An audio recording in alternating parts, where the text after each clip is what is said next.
Hey guys, today I will show you how to insert page number in Word. So first, as you can see, this is our Word document and it doesn't have any page.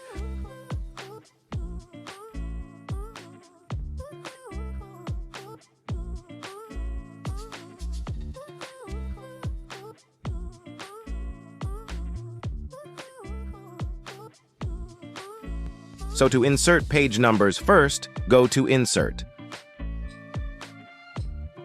Then go to Page Number and click on Insert Page Number.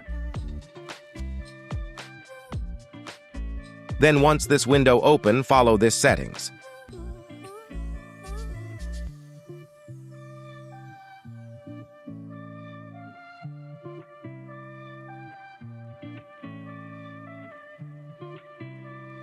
Now, as you can see, we insert our page number successfully.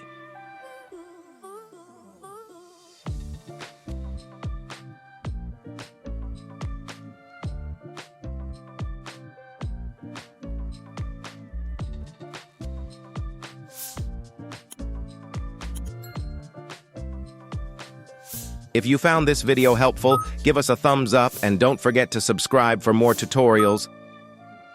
Thanks for watching, and we will see you in the next video.